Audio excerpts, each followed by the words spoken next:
নামাজ পড়া হারাম, নামাজ পড়া হারাম। নামাজ পড়া হারাম আপনারা সারা জীবন শুনে আসলেন, নামাজ ফরজ, এটা ফরজে আইন, আল্লাহর হুকুম, অমান্য করলে কবিরা গুনাহ হবে। এখন কি শুনলেন নামাজ পড়া হারাম? হ্যাঁ, আল্লাহ পাক কোরআন শরীফে ঘোষণা করেছেন, ইয়া আইয়ুহাল্লাযিনা আমানু, হে ঈমানদারগণ, ওয়া আকিমুস সালাত, তোমরা নামাজ কায়েম করো।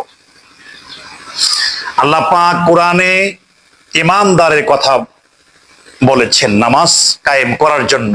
যারা ঈমানদার, যারা ঈমান এনেছেন তাদের কথা আল্লাহ বলেছেন। কিন্তু ঈমানদার ব্যতীত নামাজ পড়া হারাম, কারণ নামাজ পড়তে হলে আগে ঈমান আনতে হবে। সেটা তো আমার কথা না, এটা আল্লাহ পাকের জবান মোবারকের কথা, আল্লাহ পাকের কথা। আল্লাহ বলেছেন ঈমানদারগণ তোমরা নামাজ পড়ো। তো নামাজ পড়তে হলে আগে ঈমান আনতে হবে, তারপরে নামাজ পড়তে হবে। বেঈমানের জন্য নামাজ নয়, বেঈমানের জন্য নামাজ নয়, ঈমানদারের জন্য নামাজ। এই জন্য আমি বলেছি নামাজ পড়া হারাম, নামাজ পড়া বেঈমানের জন্য হারাম, কিন্তু ঈমানদারের জন্য আল্লাহর হুকুম নামাজ পড়ার জন্য। তো আগে ঈমান আনতে হবে। ঈমান হলো লা ইলাহা ইল্লাল্লাহ মুহাম্মাদুর রাসূলুল্লাহ, আল্লাহ তার রাসূলকে পরিপূর্ণভাবে বিশ্বাস করতে হবে। আবার আল্লাহকে বিশ্বাস করা হলো, নবীজিকে বিশ্বাস করা হলো না। আল্লাহকে মানা হলো, নবীজিকে মানা হলো না, তবে আপনি ঈমানদার নই। আপনি ঈমানদার নন।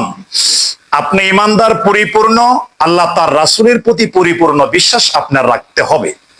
তাওহীদ এবং রিসালাতের উপরে আপনার পরিপূর্ণ বিশ্বাস থাকলে আপনি হলে ঈমানদার। সুতরাং আগে ঈমান আনবেন, পরিপূর্ণ আল্লাহ তার রাসূলকে বিশ্বাস করবেন, তারপরে আপনার জন্য নামাজ। এই জন্য আমি বলেছি নামাজ পড়া হারাম। বেঈমানের জন্য নামাজ হারাম, কিন্তু ঈমানদারের জন্য আল্লাহর হুকুম নামাজ পড়ার জন্য। আল্লাহ পাক আমাদের সকলকে যেন আমরা পরিপূর্ণ ঈমান এনে যেন আমরা আল্লাহর হুকুম মানতে পারি, নামাজ পড়তে পারি। আল্লাহ পাক আমাদের সকলকে তৌফিক দান করুন। সকলেই ভালো থাকবেন, সুস্থ থাকবেন। আসসালামু আলাইকুম ওয়া রাহমাতুল্লাহি ওয়া বারাকাতুহু।